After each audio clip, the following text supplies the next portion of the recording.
if there is already an arrest. Ang proseso kasi hindi nababaliktad eh. Hindi mo gagamitin yung arrest warrant para mag-conduct ka ng intrusive search and unending and continuing.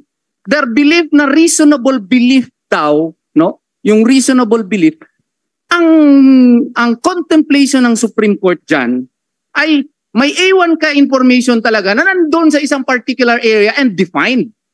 And you don't have to conduct a search because if you will use an arrest warrant, no, as a justification. Alam mo, Atty. Torion, I have to cut you short. You need not explain that to them. Alam nila yan. Thank you, Your Honor. Alam nila yan. Ako magpaputol ako dito ng 5 kamay ko kung hindi nila alam yan. 5 daliri ko kung hindi nila alam yan. They know that. Alam nila yan. Search incidental to a lawful arrest. Alam mo yan. Kailang basic, advanced, OSIC, lahat yan pinag-usapan palagi yan. But I don't know. Why? Why? Please continue the endgame. Your Honor. Endgame nyo, anong ina-expect nyo rito? As an executive minister of the Kingdom of Jesus Christ, our rights are being violated. The missionary workers are suffering too much. Isipin niyo saan ka makakakita na ura-urada, isi-search nila yung mga tirahan ng mga missionary workers, particularly sa mga babae. Kahit anong oras, kahit madaling araw, may naliligo, may natutulog. We suffer that too much, Your Honor. Hindi na kami makapagsamba. I even talked to Mr. Torre together with our lawyer.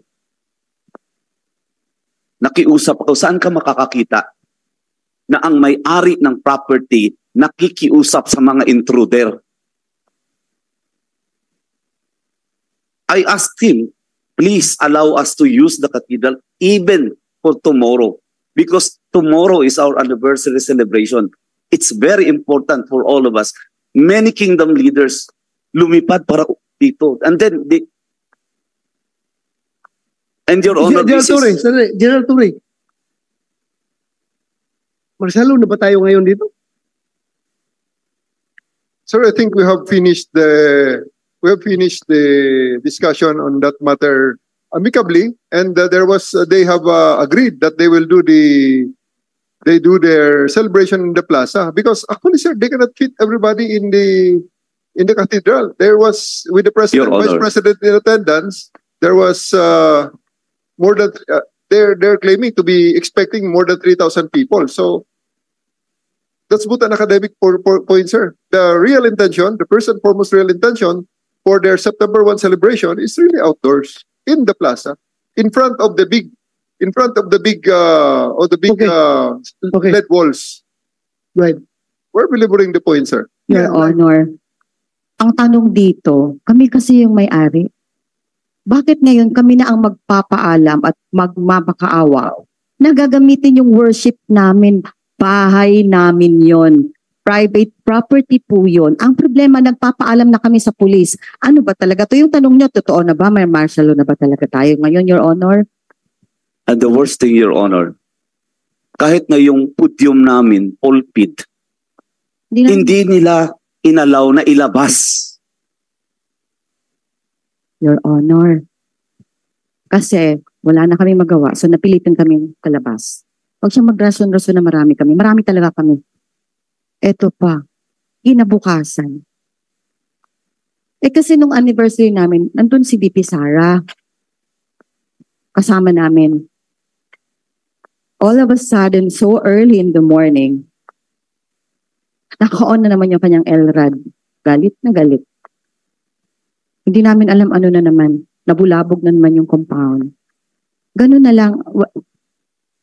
Kung tinatanong niyo po ano ang endgame na in-expect namin ngayon, pigilan nila, lumaya sila sa bahay namin.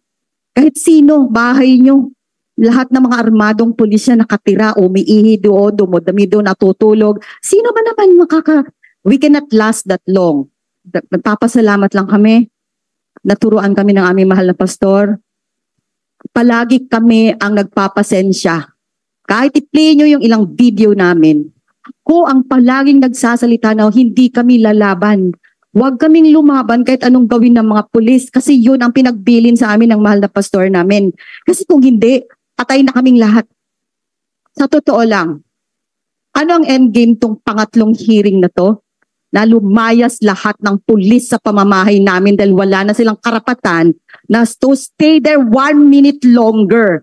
Because we know after this, aabuso na naman sila. And hopefully, Mr. Chair, yung meron pang natitirang mabubuti at matitinong mga officials ng pulis, marami na pong mga open letter na lumalabas. Marami na din talagang diskontento doon. Meron pang nagsabi sa akin na pulis, ma'am, hindi lang kayang matutuwa kung makaalis kami dito. Mas lalo kaming matuwa kung makauwi na kami. Sir, Mr. Chair, we are appealing not only as KOJC na yung property namin, simbahan yon, bahay namin yon, nilusob, kinubkob, namatayan na kami. Ang mahal na ng mga nagastos namin sa lahat ng mga nasaktan. Ano bang nangyayari sa bansa natin? Ang pulis mismo who vowed to protect and serve the people and they have sacrificed their life for God, country, and people are now our oppressors. They are now killing us slow by slow. Araw-araw ganon. So, pag uwi namin ngayon, nandun pa rin yung mga pulis, nandun pa rin mga SAP, pumasok na naman sila, bubuksan na naman nila yung butas kasi hindi titigil ang general na ito kung hindi niya makita dun sa lupa. Ano pa ba? Ano pa bang meron? Meron pa ba kaming pag-asa? Senator, mga lahat ng mga leaders natin at buong bansang Pilipinas, may pag-asa pa ba ang bansa natin kung mismo itong mga police abusive? At saka walang, sir, ganito palagi, walang naninindigan. Alam nila, sabihin lang nila, inuutusan lang ako. Even General Torres said, wala akong magagawa kasi galing sa taas. What will happen to us? What's going on in this country? These people vowed to serve God country. Kami nagsiserve din ng God and country. Pareho tayong Pilipino. Ba't tayo nagkaharap dito?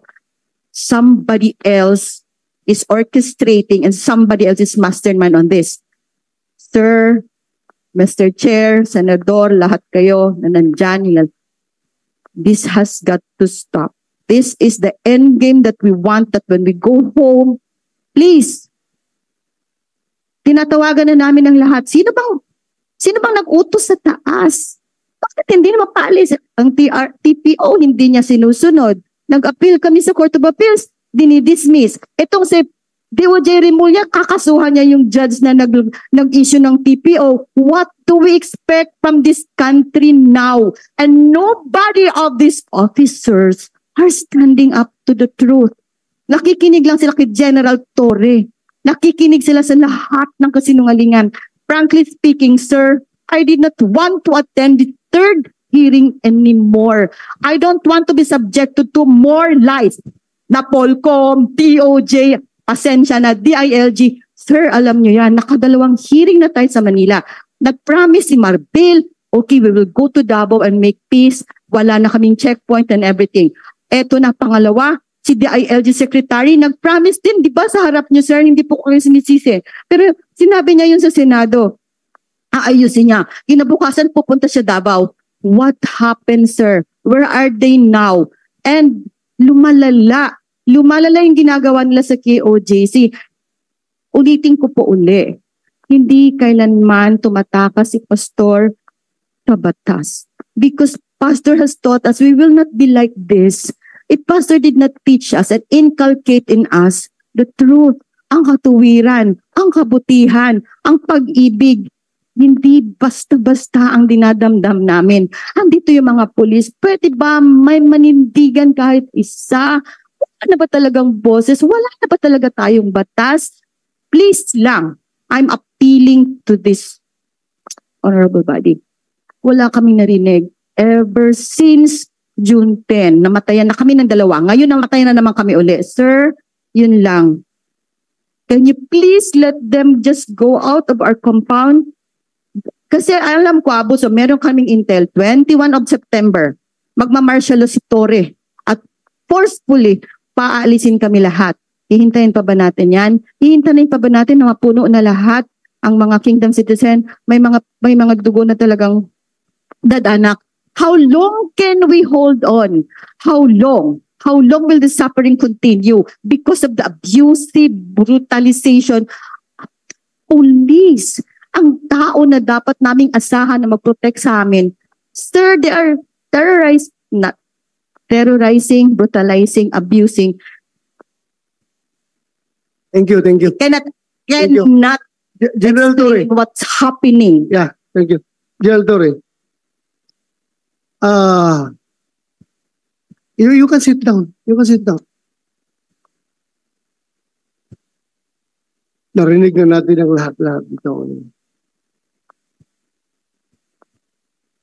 Is the decision to pull out your troops within your power? Yes, sir. Therefore, nobody is ordering you to stay put and nobody is ordering you to continue on with the illegal search. I always consult with my superior, sir, but the ultimate decision falls into my shoulder, sir. Okay. So nakita mo na. Narinig mo na lahat. Kaming tatlo ditong senador, we're appealing to you to please give these people peace of mind. Ibalik sa kanila yung property. Hindi mo kayang gawin yan? Before I give the answer, sir, can I make my presentation so that I can comprehensively address all the issues? Mamaya. Ngayon lang, tatanungin kita, when will you present your presentation? Kasi alam mo, ganito yan, Nick. Ganito yan. If the decision is within your level as the regional director, alam mo,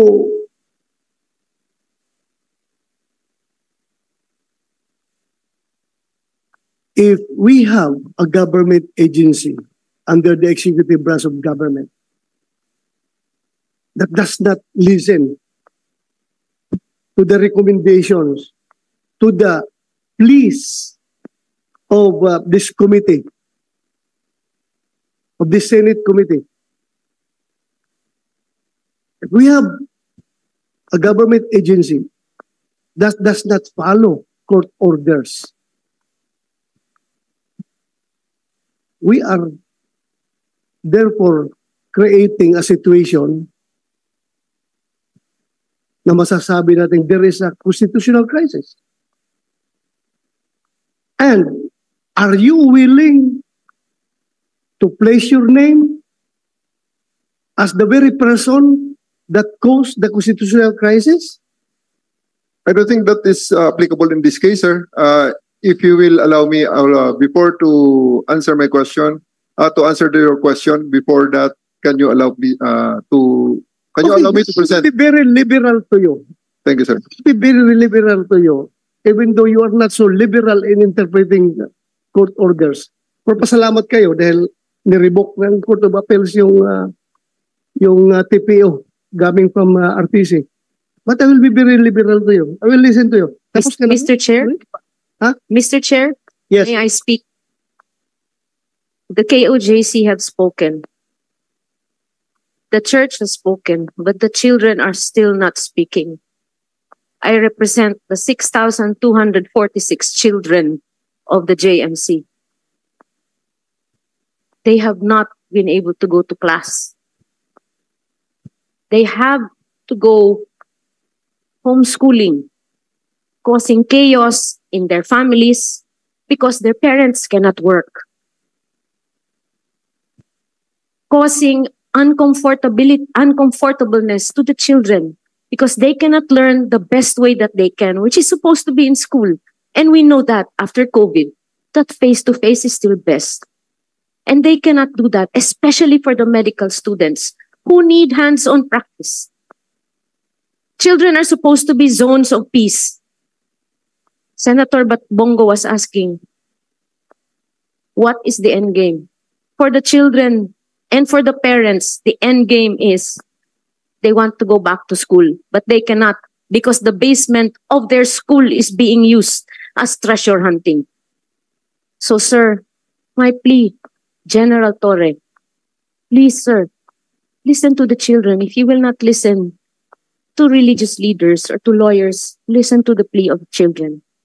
Please, sir, get out of JMC so that at least they can already study peacefully. Let them remain zones of peace. Thank you, Senator. Thank you. Nakiusap na. May-ari na yan ng property ha. Nakikiusap sa inyo. You are occupying their property. Sila na mismo nakikiusap sa inyo. I don't know what more, sir, pleas can be that what are other pleas that you want to hear before you act accordingly.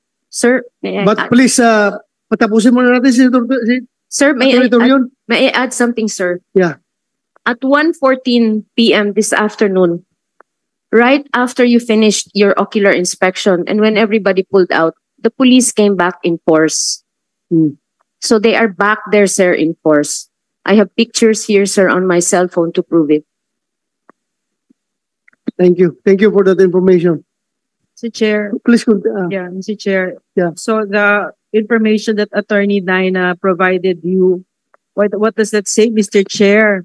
No, what the intent of General Torre is to deceive the senators, so that when you went there this morning, the place was so different. Maybe 75% of police were gone. So that Magprangkahan natin, Yes. Magprangkahan dito. Kung tayo naglulukuhan dito, din Mr. Chair, naglolokohan po. Naglolokohan tayo dito, Gawin Mr. natin Chair. dito. Ganun ang gusto nila. Mr. Chair, pwede ko bang pa-play yung video para makilala mo kung sino yung nasa kaharap mo na kumakausa sa'yo.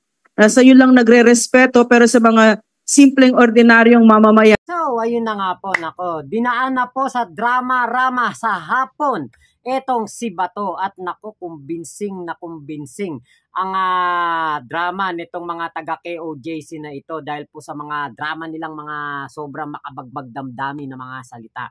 Ginamit pa ang mga kabataan para lamang po mapaalis ang mga kapulisan, ang mga tropa nitong si General Torre dyan po sa KOJC. Pero hindi po sila nagtagumpay. Pati ito si Badoy, si Torion, lahat sila ay gumamit po ng mga makabagbag damdamin, ng mga drama-drama para po masuyo nila itong si Bato na paalisin ang tropa ni General Torre sa KOJC. Kaya lang po, medyo parang napapaisip lang tayo. Ginagamit niyo po ngayon ang mga kabataan patungkol diyan sa sinasabi ninyo na na hindi na nakapag-aral, mga hindi na sila nakapasok ng eskwelahan, naapektuhan na sila. Pero bakit parang hindi yata nila naiisip na yung mga minolestya ni Kibulok ay mga menor de edad din. Si alias Amanda, menor de edad po nung kiniskisan ng hotdog ni Kibulok. 'Di ba? Bakit hindi niyo po yata naiisip yung mga kabataan na yun?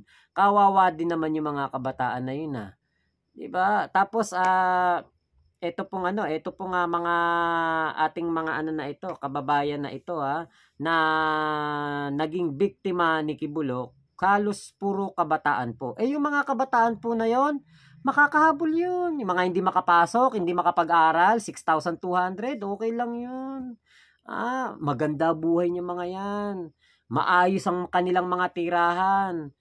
Wala silang nadaramang trauma, wala silang nadaramang lungkot, takot, panibugho sa nangyari sa kanila.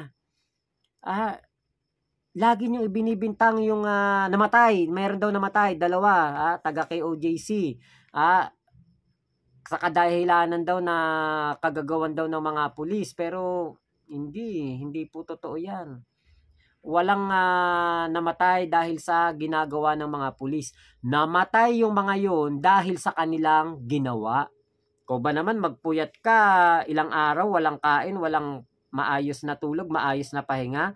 Tapos makikipag-debate ka pa sa pulis, harangin mo pa yung mga pulis. Oh. Sino ba naman ang hindi magkakasakit nun, hindi ma-stroke nun, hindi aatakihin nun, di ba? Mabalik tayo doon sa mga kabataang nag-aaral sa JMC. Naniniwala tayo ang kabataan ay pag-asa ng bayan. O di mag-enroll na lang sila sa ibang eskwelahan. Marami namang eskwelahan dyan sa Davao City, di ba, na pwede nilang lipatan. Mag-enroll na lang sila sa iba. Total naman, immoral ang leader ng kulto ng KOJC. Baka ang itinuturo po dyan. Sa ibang eskwelahan nga, nilalagyan nila ng mga tarpaulin, protect Kibulok, justice for Kibulok. Baka dyan mismo sa eskwelahan ng JMC, tinuturo ang pagprotekta mismo sa isang kriminal. Diba na, kumalat nun yan, nagtrending nung mga nakarang panahon yan. Na-question nga natin dyan si DepEd Secretary noon na si Sara Duterte dahil bakit hindi niya ina-actionan yan. Saan ka nakakita ng DepEd Secretary ka, papayag ka, merong mga poster na ang pinagtatanggol kriminal sa loob mismo ng eskwelahan? Ginagamit na propaganda? Diba? Yung mga kabataan na yan, alam nyo, sa totoo lang, blessing in disguise pa sa mga mag-aaral ng JMC ang nangyayari ngayon. Bakit?